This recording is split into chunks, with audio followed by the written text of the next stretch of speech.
I'm going to talk to you about the biggest surah of the Qur'an. That's what I'm going to talk to you about first. The biggest surah of the Qur'an. Now what is it, folks? Yeah, this is surah number 2. Surah number 2.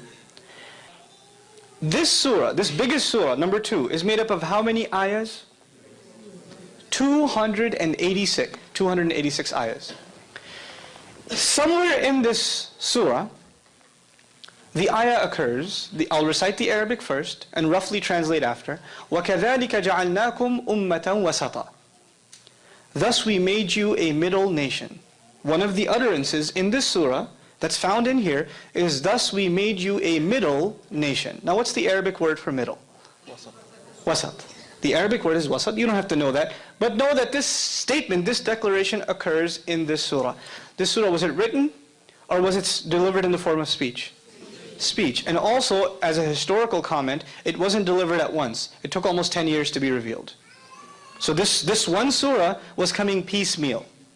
And while it was coming down, pieces of other surahs were also being revealed. And the messenger would instruct his companions, these ayahs belong to this surah and those ayahs belong to that surah. But when the whole thing is said and done, Baqarah, the second surah, is made up of 286.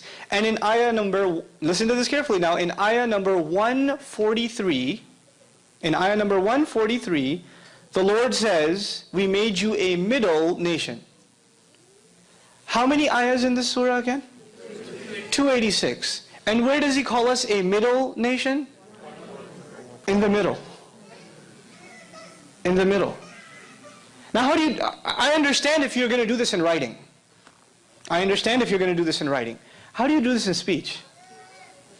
And by the way, at the time, there was no concept of ayah number. Like I told you, ayahs, there are 286 ayahs, and there's 143 ayahs. At the time, they never said, haven't you read ayah 12 of chapter 35? They didn't talk like that.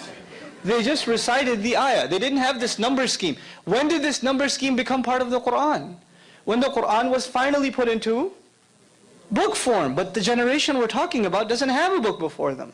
They don't have that before them. They're memorizing this, and it's completely and entirely an oral tradition. So that's one small example.